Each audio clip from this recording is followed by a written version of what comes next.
معزز سامعین اکرام، السلام علیکم ورحمۃ اللہ وبرکاتہ۔ اعوذ باللہ من الشیطان الرجیم، بسم اللہ الرحمن الرحیم۔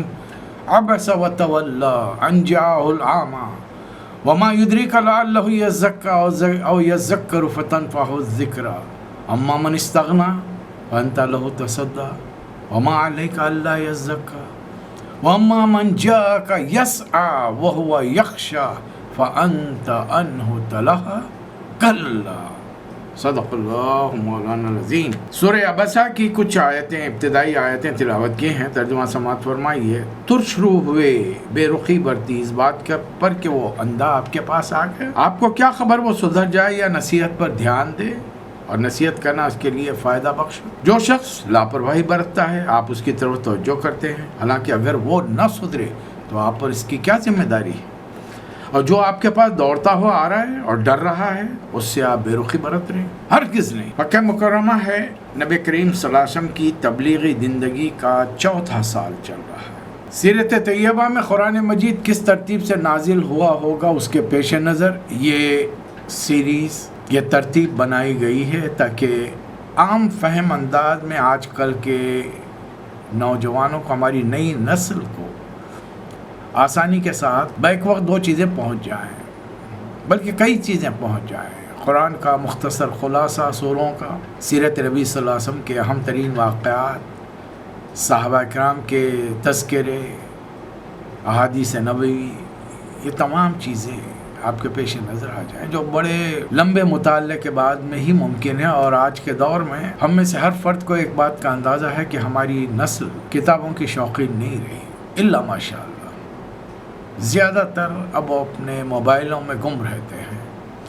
اب موبائلوں میں کتابیں پڑھنا تو ذرا ممکن نہیں، چھوٹے چھوٹے مضامین آ جائیں وہ واٹس ایپ کے دن رات چلتے رہتے ہیں، اور ان میں سوائے لغویات کے برائی نہ بھی ہو تو لغو کام ہے، اس سے جنسے نہ علم میں اضافہ ہو، نہ مال میں اضافہ ہو، نہ صحت میں ہو، نہ وقت کم صحیح مصرف ہو۔ تو اسی بات کے پیش نظر اللہ کی توفیق سے یہ سیرت کا سلسلہ آپ کی خدمت میں پیش ہے، اور ایک خاص انداز میں واقعات کے پیش نظر سوروں کو ربط میں لایا گیا ہے، ان کی ترتیب دی گئی ہے، اسی ڈھنگ سے سمجھیے۔ نبی کریم صلی اللہ علیہ وسلم گزشتہ 43 سال سے 43 ایئرس، اب آپ کی عمر اس وقت 44 سال ہے، 43 سال یا 3 سال خاموش تبلیغ رہی، عرب کی سرزمین پر، خاص طور پہ مکہ اور اطراف کے مقامات پہ بہت قدر و منزلت رکھتے ہیں۔ سرداران قریش بڑا احترام کرتے ہیں، عزت کرتے ہیں، اور سارے مکے والے آپ کو صادق اور امین کے نام سے پکارتے ہیں۔ جیسے ہی اسلام کی دعوت سامنے آئی ہر آدمی کا رویہ ایک دم ریزروڈ ہو گیا، محتاط۔ اب وہ بے تکلفیاں باہر نہیں رہی، اور یہ ہوگا، ہر دور میں ہوگا۔ نبی صلی اللہ علیہ وسلم کے دور میں ہوا، آپ سے پہلے کے انبیاء کے دور میں ہوا، آج ہم یہ کام کرنے کے لیے اٹھیں گے تو یہی ہوگا۔ کیا کام؟ اللہ اور رسول کے دین کی طرف، طریقہ زندگی کی طرف خالص دعوت، اس میں ملاوٹ نہیں، کوئی کمپرومائز نہیں۔ ان کو خوش کرنے کے لیے ایک بات مان لی، ان کو خوش کرنے کے لیے وہ بات مان لی، یہ ملاوٹ نہیں چلے گی، اس لیے کہ اللہ کا خصوصی فرمان ہے، ادخلوا فی السلم کافہ، دین پر عمل کرنا چاہتے ہو تو پورے کے پورے داخل ہو جاؤ، یہ چھوڑ پکڑ، یہ تیتر بٹیر کی طرح اس طرح نہیں چلے گا، اور پھر مخالفت آپ کے ہمارے گھروں سے شروع ہو، یہ اس دعوت کا خاصہ ہے۔ اب نبی کریم صلی اللہ علیہ وسلم کے مقام و مرتبے کے پیش نظر سرداران قریش سے ابھی بھی آپ کی ملاقاتیں جاری ہیں، کعبۃ اللہ کے پاس جاتے ہیں، جہاں سردار اپنے اپنے مسندیں جمائے روزمرہ کے کاروبار کے لیے اپنے اپنے مسائل پر گفتگو کیا کرتے ہیں، نبی صلی اللہ علیہ وسلم بھی جاتے ہیں، بیٹھتے ہیں۔ اب وہ لوگ مروتاً کچھ کہہ نہیں سکتے، اس لیے کہ ابھی تک نبی صلی اللہ علیہ وسلم نے کوئی ایسی بات نہیں کہی ہے جو انہیں ناگوار گزرے۔ رسول اللہ صلی اللہ علیہ وسلم کی دعوت بہت پازیٹیو ہے اور بہت ہی مثبت ہے، یہی انداز میں آج کے مسلمانوں کو تبلیغ کرنی چاہیے، مجھے اور آپ کو۔ یا ایھا الناس قولوا لا الہ الا اللہ تفلحوا، ہم عیسیٰ علیہ السلام کے ماننے والوں سے نہ کہیں کہ بھئی تم کیوں حضرت عیسیٰ علیہ السلام کو خدا کا بیٹا کہتے ہو، حضرت عزیر علیہ السلام کے ماننے والوں سے کیوں کہیں کہ تم عزیر علیہ السلام کو خدا کا بیٹا کہتے ہو، دوسرے اور دیگر عقائد کے ماننے والوں سے ہم کیوں کہیں کہ تم فلاں فلاں کو ان کی مورتیاں بنا کر، تصویریں بنا کر خدا سمجھ کے پوچھتے ہو۔ ہم تو بس ایک ہی چیز کا اعلان کریں، لا الہ الا اللہ، نہیں ہے کوئی معبود بندگی، پرستی، حکم ماننے کے، زندگی کے ہر شعبے سوائے اللہ کے۔ اگر آپ سننا چاہتے ہیں تو ان تک، سننے والوں تک بات پہنچائیے، اور اس کے لیے راستے تلاش کرنے ہوں گے، بات میں سے بات نکالنی ہوگی، موقع فراہم کرنے ہوں گے۔ لوگ آپ کو موقع نہیں دیں گے۔ دعوت کے ضمن میں آپ نے دیکھا نبی صلی اللہ علیہ وسلم کو 2 مرتبہ دعوت کرنی پڑی۔ پہلی مرتبہ دعوت تھی، لوگوں نے ٹال دیا، خاموش ہو گئے۔ نئے بھٹدرمی کر کے ضد کر کے ہم اپنی بات اسی وقت سنانا چاہیں گے تو بات نہیں بنے گی۔ تو رسول اللہ صلی اللہ علیہ وسلم کی شخصیت کا اثر قریش کے سرداروں پہ اتنا ہے کہ آپ بیٹھتے ہیں، ان کے ساتھ گفتگو ہو رہی ہے، اور قریش کو پتہ چل چکا ہے کہ جو تعلیمات محمد صلی اللہ علیہ وسلم لے کر آئے ہیں وہ ان کے معاشی پہلو پر، معاشیت پر بہت بڑی کاری ضرب ہے، روٹی روزی کا سوال ہے۔ انہوں نے اپنے کاروبار کو چلانے کے لیے، اپنا پروٹیکشن حاصل کرنے کے لیے، عزت و احترام حاصل کرنے کے لیے عرب کے ہر قبیلے کا ایک بت کا ریپلیکا، ڈپلیکیٹ اپنے پاس کعبۃ اللہ میں رکھا ہے۔ یہ جو 360 بت تھے کعبۃ اللہ کے اطراف میں، یہ سارے کے سارے مکے کے لوگوں کے نہیں تھے، یاد رکھیں، اور دوسرے قبائل کے اس لیے بت رکھے گئے تھے کہ ان کو بھی احساس تھا کہ ہمارا بھی قبیلے کا بت یہاں ہے، کعبہ اللہ کا گھر ہے، ہمارا بدھ بھی وہاں پر ہوگا، ہمارا خدا بھی ہوگا، تو ہماری عزت ہوگی وہاں، اور اس کے لیے وہ قریش کے شکر گزار تھے۔ اس لیے جب قریش سفر کر کے جاتے تو پورا پروٹیکشن دیتے تھے، عزت و احترام کرتے، خاطر تواضع کرتے تھے۔ اب یہ تمام چیزیں اتنی آسانی سے چھوڑ دیں، ایک ہی بار کہہ دیں لا الہ، کوئی خدا نہیں ہے۔ اب وہ پرانی مروتیں بھی ہیں کہ نبی صلی اللہ علیہ وسلم سے جو تعلق ہے، آپ کا قبیلہ ظاہر بنو ہاشم ہے، کعبۃ اللہ کا متولی ہے، اور مکہ کی انتہائی مالدار خاتون کے شوہر ہیں، اور تجارت میں آپ نے بہت سارے لوگوں سے جو انٹریکشن کیا ہے، معاملات کیے ہیں، اس کا لوگوں پر اثر ہے، اس لیے مروتاً آپ سے بیٹھ کر بات کرتے ہیں۔ ایک ایسا ہی موقع ہے کہ نبی صلی اللہ علیہ وسلم سرداران قریش سے گفتگو میں ہے کہ ایک صحابی جو حضرت خدیجہ رضی اللہ تعالی عنہا کے چچا زاد یا رشتہ دار، چچا زاد بھائی تھے یا رشتہ دار تھے، ابن ام مکتوم، یہ اسلام لا چکے تھے، نابینا تھے۔ کسی مسئلے کو پوچھنے کے لیے نبی صلی اللہ علیہ وسلم کے پاس گھر گئے، پتہ چلا کہ آپ حرم کے پاس ہیں، تو وہ ظاہر ہے نابینا ہے، آدمی اتنی آسانی سے تو چل نہیں پائے گا، ٹھوکریں کھائے گا، تکلیف ہوگی۔ جب حرم کے پاس پہنچے اور شاید نبی صلی اللہ علیہ وسلم کی آواز کانوں میں پڑی تو احساس ہوا، قریب پہنچ کے کہنے لگے کہ اللہ کے رسول مجھے ذرا یہ بات بتائے، اللہ کے رسول مجھے دین کی یہ بات سمجھائیے۔ اس موقع پر ذرا سا نبی کریم صلی اللہ علیہ وسلم کو ناگوار گزرا ہوگا۔ یہ بشری تقاضے ہیں۔ نبی صلی اللہ علیہ وسلم اس وقت بڑے اہم کام میں مصروف ہے، اور اہم کام کیا ہے؟ سردار قریش کو اسلام کی دعوت دی جائے، اور اس نیت سے دی جائے کہ ایک قبیلے کا سردار مان لے تو پورا قبیلہ اسلام قبول کر لے گا۔ ایک آدمی کے ماننے سے پورا قبیلہ اسلام قبول کرے گا، اب اس سے بڑھ کر اور کیا بات ہوگی؟ جذبہ دیکھیے۔ اور ایسے سنجیدہ موقع پر ایک صحابی آتے ہیں، نابینا ہے، لیکن ان کا ایک جذبہ ہے، جوش ہے، تکالیف برداشت کرے، ٹھوکرے کھا رہے، زخمی ہو رہے، لیکن آ رہے ہیں دین کے بارے میں پوچھ رہے ہیں، اور سامنے جن پہ تبلیغ کی جا رہی ہے، جنہیں اسلام کا پیغام پہنچانے کی کوشش کی جا رہی ہے، ان کا حال یہ ہے کہ بیٹھے مروتاً تو سامنے بیٹھے ہیں، لیکن دل و دماغ کہیں اور ہے، وہ سن نہیں رہے ہیں۔ جسم حاضر ہیں، دماغ غیر حاضر ہے۔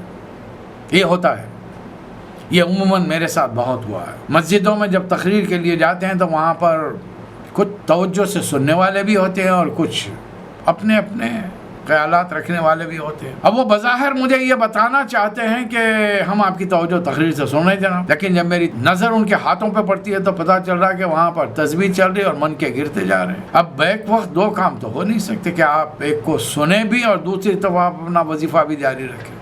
کبھی تجربہ کر کے دیکھیے، اپنے بچے سے کہیے قرات کریں، اور پھر آپ اس وقت اپنا ایک وظیفہ تسبیح لے کر بیٹھ جائیے، ہاتھوں پر تسبیح پڑھیے، ختم ہونے کے بعد میں پھر یاد کیجئے کہ بچے نے کیا تلاوت کی تھی۔ نہیں، دو کام نہیں ہو سکتے بھائی، ایک وقت دو کام نہیں ہو سکتے، یا تو آپ سنیں گے یا پھر آپ پڑھیں گے۔ اور کس چیز کو نہیں سنیں؟ مسجد میں بیٹھے ہوئے اللہ کا نفل ذکر کر رہے ہیں، نماز نہیں ہو رہی اس وقت، خاص طور پہ جمعہ کی جو تقریریں ہوتی ہیں ہماری، خطبہ شروع نہیں ہوا ہے، یہ خطبہ سے پہلے کی اردو تقریر ہے، لیکن ہو کیا رہا؟ کیا چیز سنائی جا رہی ہے؟ اللہ کا کلام، نبی پاک کی سیرت مبارکہ، اس کو بھی سننے کے لیے دل نہیں، وہ اپنی نفل عبادت میں لگے ہوئے ہیں، جبکہ رسول اللہ صلی اللہ علیہ وسلم کی حدیث ہے کہ اللہ کی ایک آیت پر غور کرنا 60 سال کی نفل عبادت سے بہتر ہے۔ اور یہاں اللہ کے کلام کو رسول کی سیرت میں ملا کر پیش کیا جا رہا تھا کہ آسانی سے سمجھ میں آ جائے۔ بندوں کی پھر بھی توجہ نہیں ہے، لوگ تو بیٹھے ہوئے ہیں لیکن ان کے دل و دماغ حاضر نہیں ہے، وہاں پر ایک مروت میں بیٹھے ہوئے ہیں، مارے بندے۔ اور یہ صحابی تڑپ کر آئے ہیں کہ کچھ معلومات مزید حاصل کریں۔ اس طرز عمل کے بارے میں سید قطب شہید رحمۃ اللہ علیہ فی ظلال القرآن میں فرماتے ہیں کہ اللہ تعالیٰ نے نبی کی تربیت فرمائی کہ جو توجہ نہیں دے رہا ہے اس پر آپ زیادہ وقت صرف نہ کریں، جو توجہ دے رہا ہے چاہے وہ بھلا ہی نابینا کیوں نہ ہو، اللہ کے ہاں اس کی بڑی قدر و منزلت ہے۔ اسی لیے تنبیہ کے انداز میں ایک لفظ استعمال کیا گیا، کلا، ہرگز نہیں، یہ کام کبھی نہیں ہونا چاہیے۔ تبلیغی انداز کی تربیت کی جا رہی ہے، سمجھایا جا رہا ہے، تبلیغ کے طریقوں کو سمجھایا جا رہا ہے کہ جو توجہ دیتا ہے اسے ہی بات پہنچائی جائے۔ چلیے، اسے کہ اللہ نے صاف صاف فرمایا، ترجمے سے آپ نے اندازہ لگا لیا ہوگا، بے رخی برتی اس بات پر کہ وہ نابینا آ گئے، آپ کو کیا خبر وہ سدھر جائیں۔ اس سے کہ ابھی تو قرآن پورا نہیں اترا، عبادات نہیں ہوئی، حرام حلال کے احکامات نازل نہیں ہوئے، ابھی تو صرف گفتگو ابتدائی مراحل میں ہے، توحید، رسالت، آخرت کی۔ اور یہ چیز وہ ہے جو دلوں میں اتر جائے تو پھر اس کے بعد میں انسان کو نیکی کے راستے سے دنیا والے تو کوئی نہیں ہٹا سکتا۔ عقائد دل میں جم جائیں تو پھر آپ کو اور مجھے اللہ کے راستے سے کوئی نہیں ہٹا سکتا، اسلام کے راستے سے کوئی نہیں ہٹا۔ اور جو شخص لاپرواہی برت رہا ہے آپ اس کی طرف توجہ کریں، اگر وہ نہ سدھرے تو آپ پر کیا ذمہ داری؟ آپ کا کام تو پیغام پہنچانا ہے، ڈنڈا لے کے مسلمان کرنا تو نہیں، ہرگز نہیں۔ انہا تذکرہ، یہ تو ایک یاد دہانی ہے، یہ جو کلام ہم نے آپ کو بھیجا ہے نبی صلی اللہ علیہ وسلم، ایک یاد دہانی ہے۔ فمن شاء ذکرہ، جو چاہے آئے، تخصیص مت کیجئے، غریب ہے، امیر ہے، مالدار ہے، محتاج ہے، اندھا ہے، بینائی رکھنے والا ہے، آپ کا کام سب تک پہنچانا ہے، اور خاص طور پر ان تک جو دلچسپی کا اظہار کریں، بتائیں انہیں، سمجھائیں۔ فی صحف مکرمہ مرفوعۃ مطہرہ بایدی سفرہ کرام بررہ، یہ ایسے صحیفوں میں ہیں جو بڑے مکرم ہیں، بلند مرتبہ ہیں، پاکیزہ ہیں، معزز اور نیک کاتبوں کے ہاتھوں میں رہتے ہیں، فرشتوں کے ہاتھوں میں رہتے ہیں۔ قتل الانسان ما اکفرہ، انسان پر خدا کی مار، کس چیز کا انکار کر رہا ہے؟ حق کا انکار کر رہا ہے۔ من ای شیء خلقہ، اپنے خالق کا انکار کرنے سے پہلے، اس کے کلام کا انکار کرنے سے پہلے اس پر غور کرنے، سننے، سمجھنے کے بجائے انکار کر دیا، اور اپنے آپ پہ کبھی غور کیا؟ من ای شیء خلقہ، کس چیز سے بنایا گیا ہو؟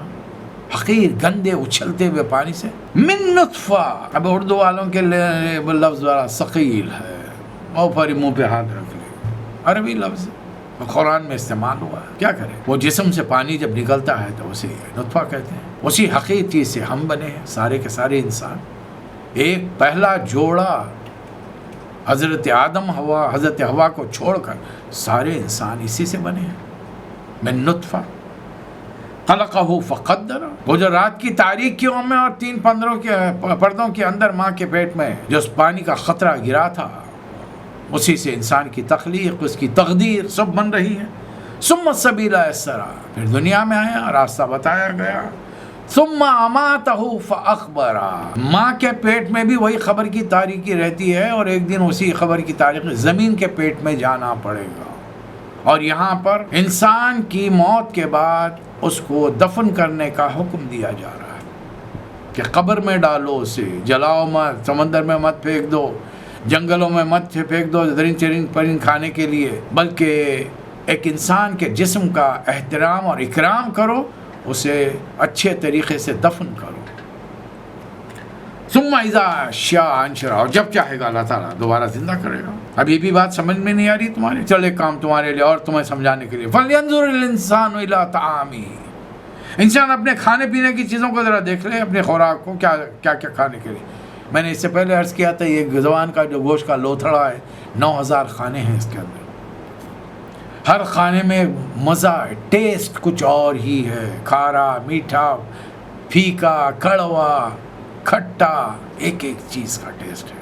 کس کے لیے؟ زبان کے ذائقوں کے لیے، کہ انسان کے منہ کے مزے کے لیے اللہ نے اتنی ورائٹی پیدا کی ہے، تو یہ اللہ ہم کو آخرت میں ایسی اٹھا کے جہنم میں ڈال دے گا؟ اس نے ہم کو دنیا میں عبث بھیجا ہے، بغیر کسی وجہ، بغیر کسی حکمت کے نہیں۔ اللہ ایسا کوئی کام نہیں کرتا، اللہ کے ہر کام حکمت پر، دانائی پر مشتمل ہوتے ہیں۔ اور یہ تمہارا اناج غلہ ملا کیسا؟ انا سببنا الماء صبا، خوب پانی آسمانوں سے رڑا. ثم شققنا الارض شقا, تم نے تو بیج بویا تھا, وہ بیج میں سے جو باریک کوپل نکلی جو نازک ہوتی ہے, چھوٹا بچہ اسے دبائے تو ٹوٹ جاتی, لیکن اس میں اتنی طاقت ہوتی ہے کہ زمین کا سینہ پھاڑ کے نکلتی ہے.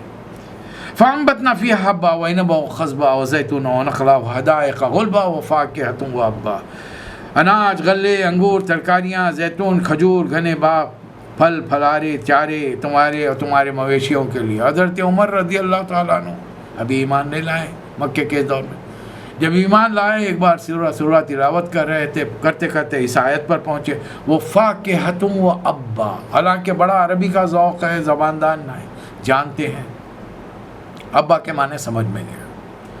نماز میں کافی دیر تک سوچتے رہے کہ یہ لفظ ابا فاکہہ تو سمجھ میں آ رہا, میوہ, ابا کیا چیز ہے.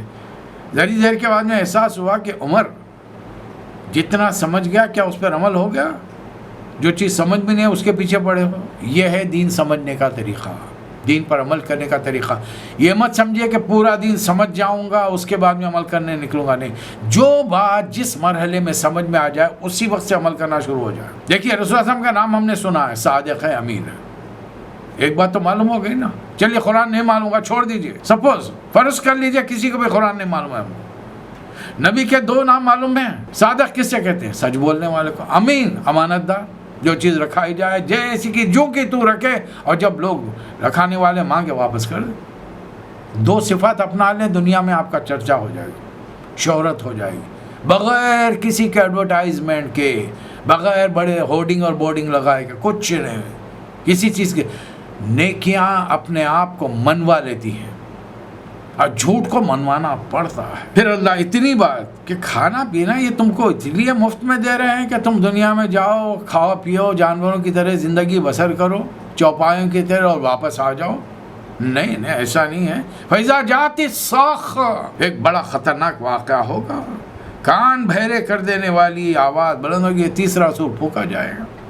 یوم یفر المرء من اخیہ وامہ وابیہ وصاحبتہ وبنیہ لکل امرئ منہم یومئذ شأن یغنیہ. اور یہ وقت ایسا ہوگا آدمی اپنے بھائی سے, اپنے باپ سے, اپنی ماں سے, اپنی بیوی سے, اپنے بچوں سے, عزیزہ قریب دوست, جگری دوست, سب سے دور بھاگے گا. حالانکہ قیامت میں جب پہلے انسان حاضر ہوں گے تو نامہ اعمال ہاتھوں میں دیے جانے سے پہلے وہ ایک دوسرے کے بازو کھڑے ہوں گے, پہچان نہیں ہوگی. باپ بیٹا بازو کھڑے رہیں گے, ایک دوسرے کو نہیں جانتے. جیسے ہی نامے ہاتھوں میں دیے جائیں گے, یبصرون, فوری پہچان آ جائے گی. اب دیکھیں گے بازو, بیوی کھڑی ہے, ماں کھڑی ہے, باپ کھڑے ہیں, بھائی ہیں, بچپن کا جگری دوست ہے, ہر کوئی ہے. لیکن ہوگا کیا؟ بھاگے گا. اس سے کہ ہر ایک کو اپنی پڑی ہوگی, بھاگے گا ان معنوں میں کہ مجھے نیکیوں کی کمی ہے, مجھے ایک نیکی چاہیے, میں بیٹے کے پاس جاؤں گا, میں اپنے والد کے پاس, اپنی بیوی کے پاس, تمہارے لیے, تم کو, تمہاری خواہشات کو پورا کرنے کے لیے میں نے کیا کیا نہیں کیا. ابا جان میں نے آپ کی کیا کیا خدمت نہیں کی, بیٹے میں نے تمہارے لیے کیا کیا قربانیاں نہیں دی. جب سے تم دنیا میں آئے تھے میں نے اچھا کھانا پہنا چھوڑ دیا, تمہیں کھلا پلا کر پہنا کر دیکھ کر خوش ہوتا تھا. آج مجھے ایک نیکی چاہیے. اور وہ انسان سے اس کے عزیزہ قریب بھاگیں گے, بلکہ وہ کہیں گے کہ ہم کو بھی ایک ہی نیکی چاہیے, آپ دے دیجیے نا, جب دنیا میں اتنی قربانیاں کی, اتنی خدمت کی, تو آخر میں بھی کیجیے. اور اس دن چہرے 2 قسم کے ہوں گے, وجوہ یومئذ مسفرہ ضاحکۃ مستبشرہ, کچھ چہرے حشاش بشاش خرم ہوں گے. یہ وہ لوگ ہوں گے جن کے سیدھے ہاتھ میں نامہ اعمال ہوگا اور انہیں یقین ہوگا. جیسے ہی نامہ اعمال سیدھے ہاتھ میں پکڑایا گیا, انہیں احساس ہو گیا کہ اللہ نے انہیں معاف کر دیا ہے, اب وہ جنتی ہوگا. وہ چہرے کی بشاشی ان کی جو نظر آئے گی وہ دور دیکھنے والے دیکھ کر محسوس کریں گے. اس کے برخلاف جن کے بائیں ہاتھ میں نامہ اعمال, وجوہ یومئذ علیہا غبرہ ترہقھا قترہ اولئک ھم الکفرۃ الفجرہ. کچھ چہرے اداس ہوں گے, چہروں پر خاک اڑ رہی ہوگی, سیاہی چھائی ہوگی. یہی اللہ کے احکامات کو توڑا کرتے تھے, انکار کیا کرتے. دیکھیے تبلیغ کا طریقہ سکھا دیا گیا, یہ ہمارے لیے ہے. اگر ہمارا اپنا ہماری بات کو توجہ سے سنتا نہیں, 1 بار 2 بار 4 بار چھوڑ دیجیے. کسی نئے فرد پر کام کیجیے تو انشاءاللہ اگر وہ اسلام قبول کر لے, اسلامی بات اس کے اللہ رسول کی بات سمجھ میں آ جائے، وہ دین میں داخل ہو جائے، ایک آدمی کو ہم نے دوزخ کی آگ سے بچا لیا اور ہمارے لیے دوزخ سے بچنے کا بہترین ذریعہ بن گیا۔ اس سے بڑھ کر اور کیا چاہیے مجھے اور آپ؟ سوچ کے دیکھیے، اس بارے میں غور کرنا ہماری اور آپ کی ذمہ داری بنتی ہے۔ میں اپنے نبی کے کوچے میں